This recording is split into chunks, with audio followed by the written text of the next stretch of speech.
Dear children, welcome back to our English class. Continuation of the chapter 2, Home Sweet Home.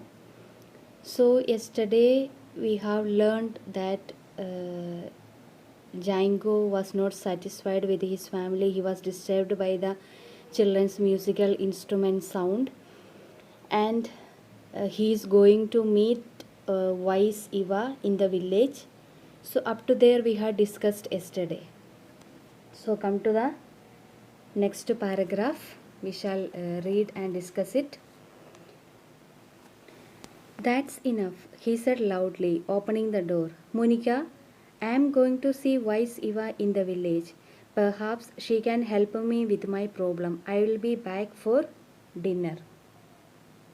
Before Monica could come out of the kitchen or reply, Django had stepped outside and slammed the door.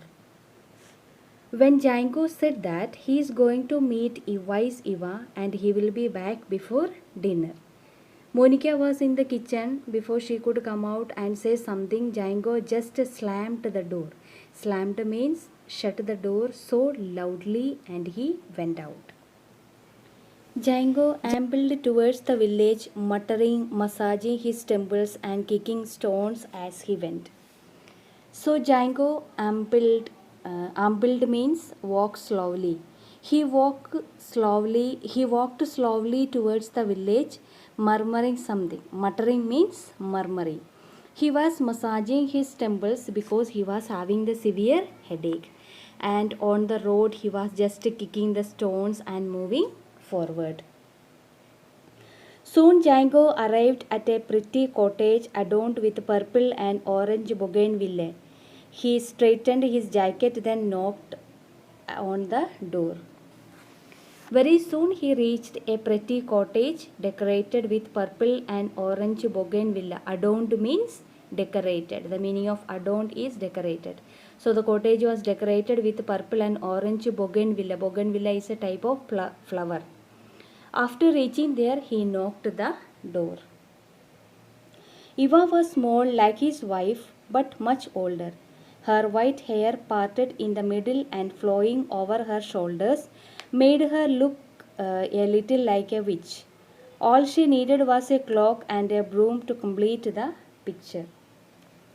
Eva was also small, short in height like his wife Monica, but she was much older than Monica. Her physical appearance was that she was having the white hair and looked like a little witch. Now she opened the door, smiling.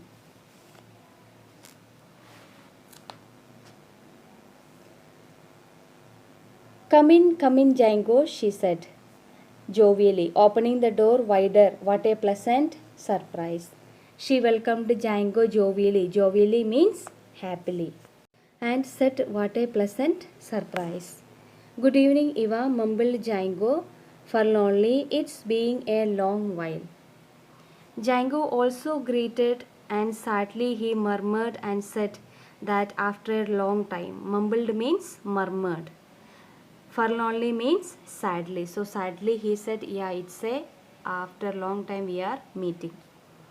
Yes, a long time indeed, agreed Eva, showing him to an armchair in her cozy living room.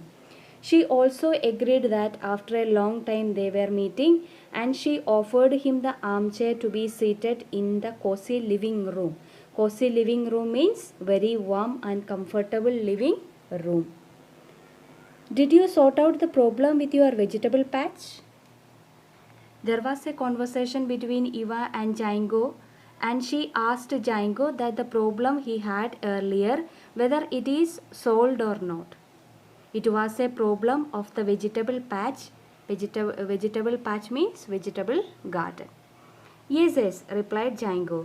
Thanks to your advice, the birds have stayed well clear of the garden ever since. Django replied that the problem was solved after wise Eva's advice, and he was very thankful to her. Good, said Eva with a kindly smile. And what can I do for you today?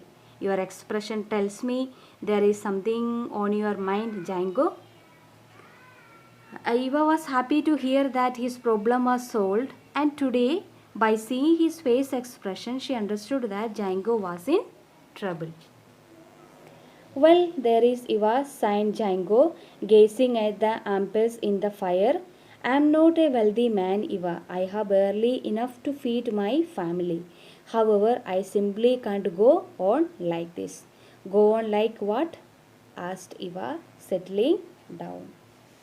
Django told Eva that he was having some problem. He was gazing. Gazing means looking at something for a long time. Ambers means the piece of burning coal.